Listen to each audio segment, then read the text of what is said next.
মন্ত্রীমশাই, আমি আপনাকে ভীষণ ভরসা করি, পিতামশাইয়ের চেয়েও ভরসা করি।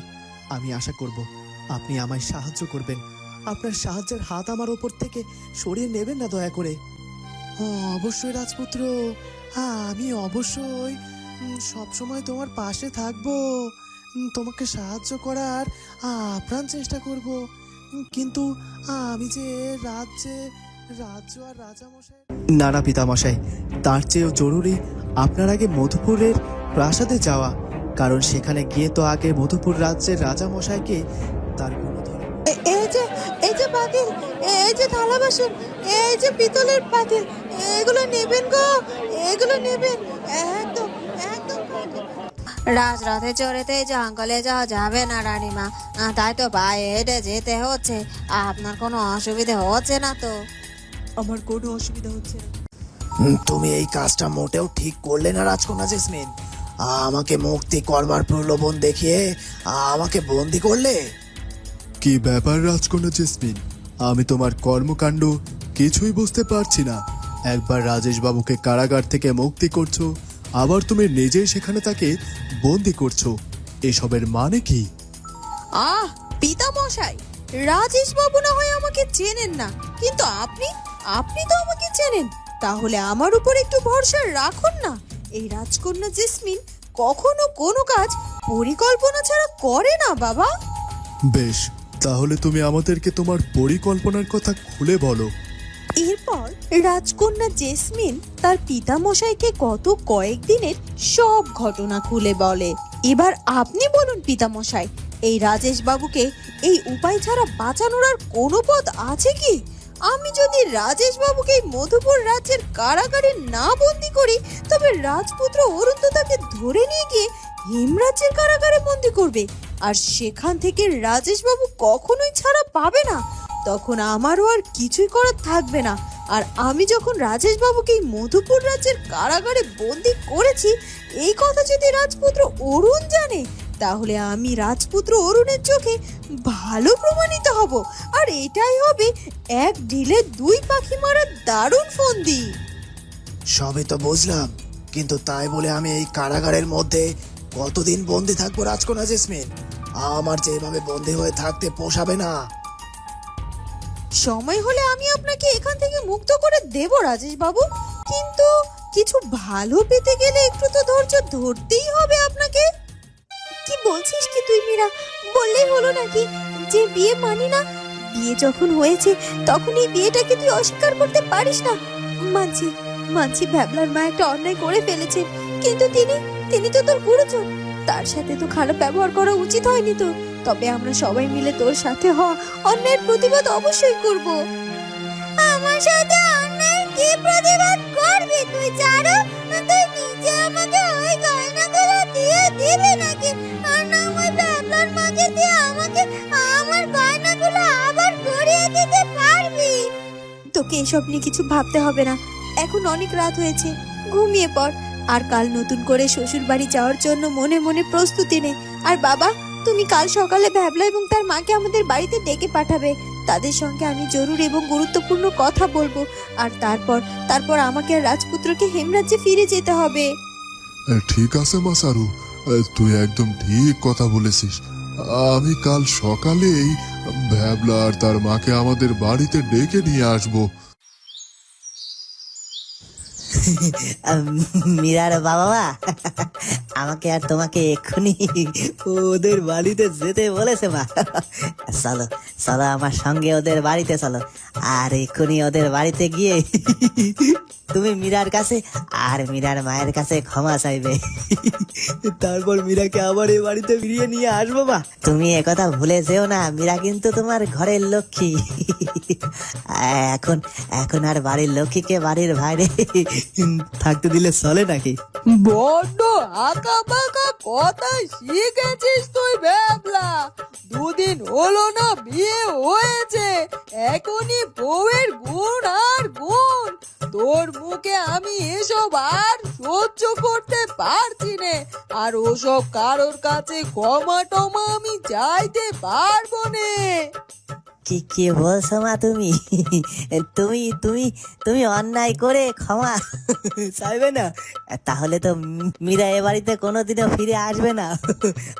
আর একটা কাজ করলে যদিও ফিরে আসতে পারে, সেটা হলো ওকে আসল গয়নাগুলো দিতে হবে। এক কাজ করো মা, তোমার যে আসল গয়নাগুলো আছে ওগুলো তুমি আমার মীরাকে দিয়ে দাও না মা। কে বলছিস কি তুই ব্যাবলা? আমার অত স্বাদের সব গয়না তোর বউকে এখন দিয়ে দিতে হবে আমায়? তাতে কি মা, তোমার সব জিনিস তো আমাদেরই। আর এমন কত গয়না হবে আমাদের ভবিষ্যতে, আরো অনেক হবে মা। তাছাড়া মীরা কি একেবারে ছোট ঘরের মেয়ে নাকি? ওর বাবা মা এখন এই গায়ের মোড়ল, ওর বাবা এখন এই গায়ের মোড়ল, তারপর আবার ওর দিদি এখন হিমরাজ্যের যুবরানী বলে কথা। ভ্যাবলা তো মন্দ কথা বলেনি, সত্যি তো মীরা এখন বড় লোকের মেয়ে, মোড়লের মেয়ে, তার উপর আবার ওর দিদি হেমরাজের যুবরানী। মীরার বাবার বাড়ি থেকে কম ভালো মন্দ তথ্য তো পাইনি বিয়েতে, আর তাই মীরাকে কিছুতে হাতছাড়া করা যাবে না। ওকে যেভাবে হোক ভ্যাবলার বউ হিসেবে আবারও এ বাড়িতে ফিরিয়ে আনতে হবে।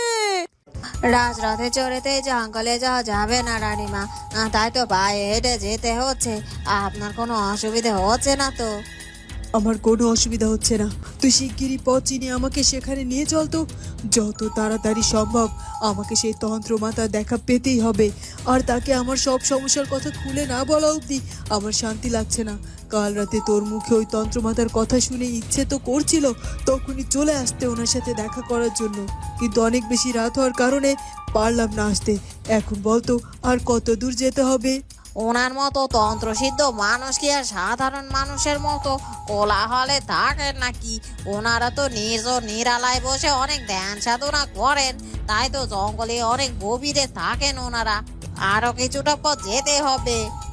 চল চল তাড়াতাড়ি পা চালিয়ে চল তো।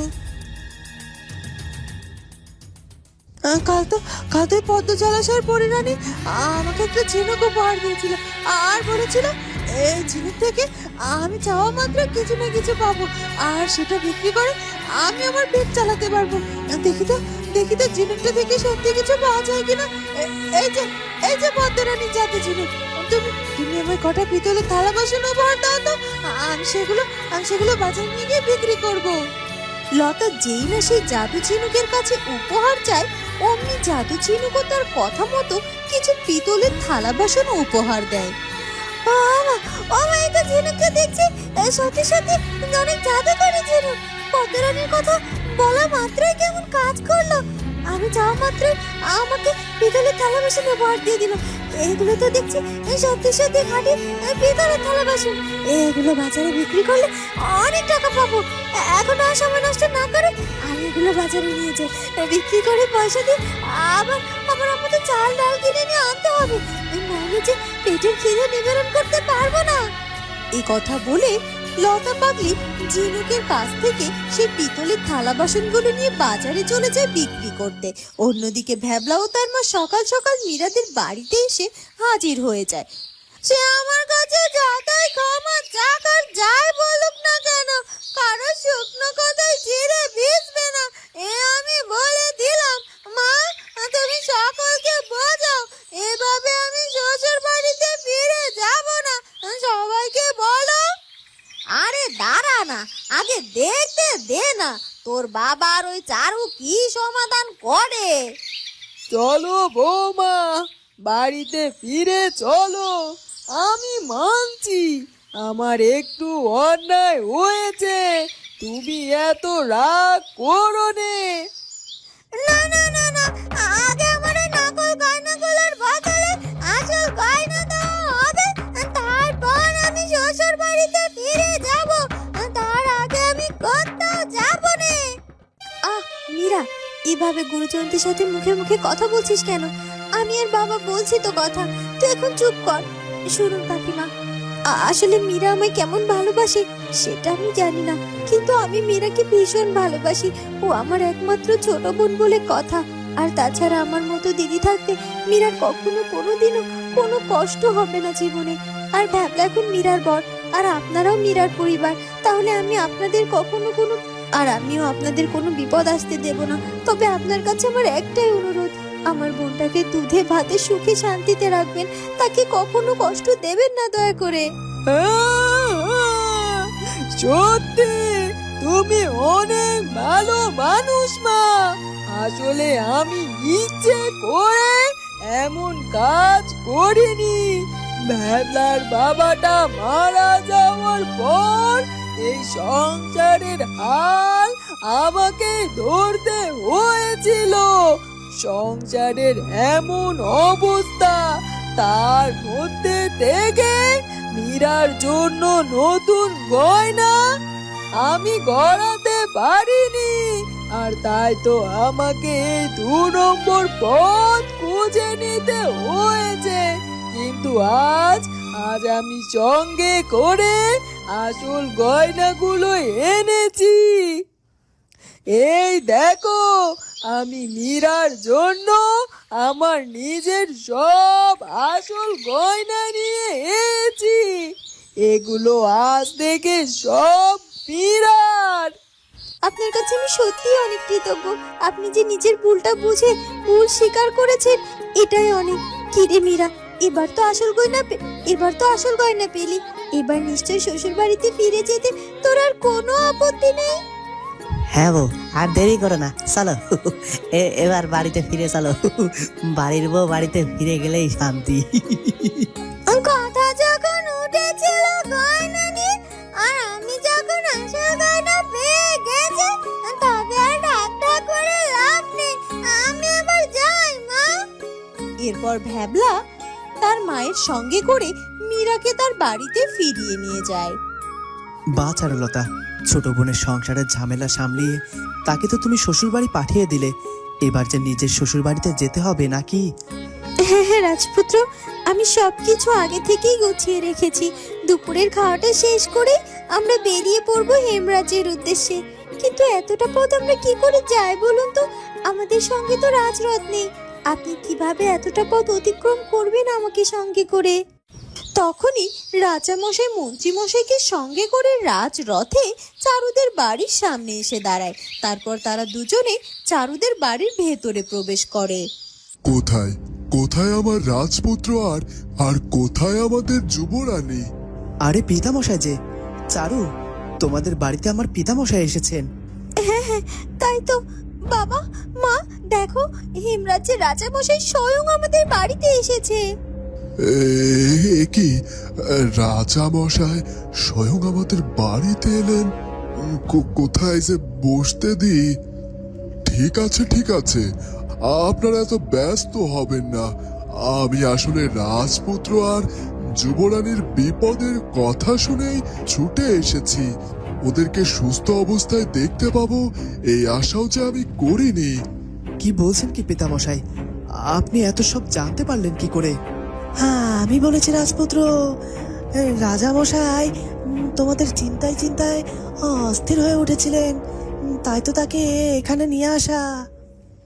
এই যে পাতিল, এই যে থালা বাসন, এই যে পিতলের পাতিল, এগুলো নেবেন গো, এগুলো নেবেন। একদম একদম খাঁটি পিতলের। তোমার কাজকার পিতলের হাড়িগুলো তো বেশ চমৎকার দেখতে গো। তা কত করে বিক্রি করছে এগুলো? বেশি না, একেবারে কম।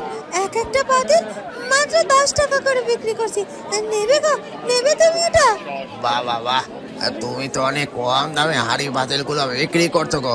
অন্যান্য জায়গায় তো 50 টাকার নিচে হাড়ি পাতিল পাওয়াই যায় না। দাও দাও দাও, আমাকে 5খানা দাও তো। আর এই তোমার 50 টাকা। আবার এমন ভালো আর খাঁটি পিতলের থালা বাসন দরকার হলে আমার কাছ থেকে নেবেন, কিন্তু আমি আপনাকে দেব। তা তো নেবো বুঝলাম, কিন্তু তুমি কোথাকার মানুষ গো? তোমার এই গায়ে তো আগে কখনো দেখিনি। এই হাট বাজারেও তো তোমাকে দেখিনি গো এসব বিক্রি করতে। তুমি এগুলো কোথা থেকে নিয়ে এসেছো?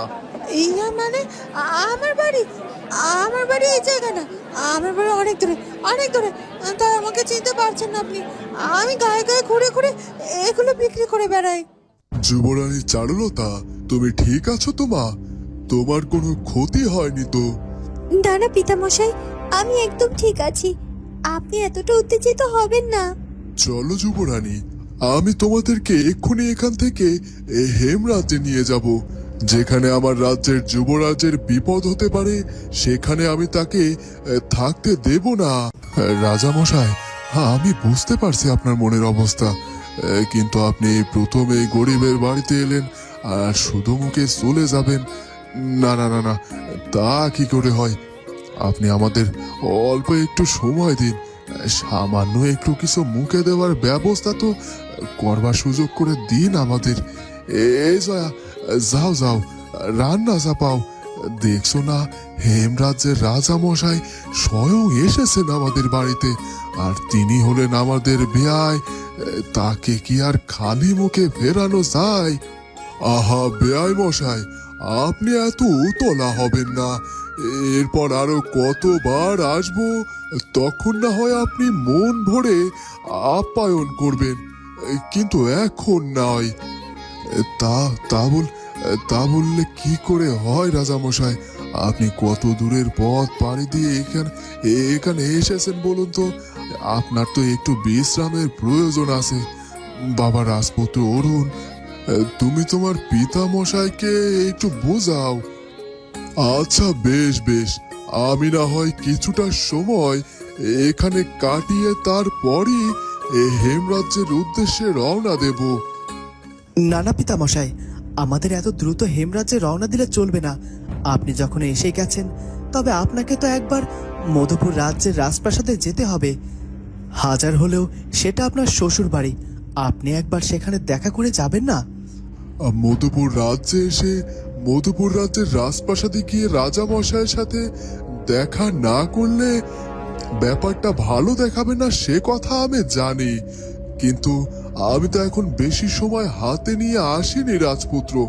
আমাকে যে আবার ফিরে গিয়ে বাণিজ্যের উদ্দেশ্যে রওনা দিতে হবে, সেটা যে খুব জরুরি। এমনিতে এবারের বাণিজ্যে শুরুতে লোকসান হয়েছে। নানা পিতামশাই, তার চেয়েও জরুরি আপনার আগে মধুপুরের প্রাসাদে যাওয়া, কারণ সেখানে গিয়ে তো আগে মধুপুর রাজ্যের রাজা মশাইকে তার গুণধর মেয়ে ও জামাই সম্পর্কে জানতে হবে এবং তার প্রাপ্য শাস্তির ব্যবস্থা করতে হবে। সে কিনা আমার যুবরানীর দিকে হাত বাড়ায়। কি বলছো কি রাজপুত্র? এরপর রাজপুত্র অরুণ তার পিতা মশাইকে সব ঘটনা খুলে বলে। বন্ধুরা, কি হতে চলেছে এরপর সেটা জানবো আমরা চারুলতা গল্পের পরবর্তী পর্বে। আর আমাদের আজকের পর্বটি ভালো লাগলে অবশ্যই আমাদের চ্যানেলটিকে সাবস্ক্রাইব করে দিও। দেখা হবে নতুন পর্বে। ধন্যবাদ।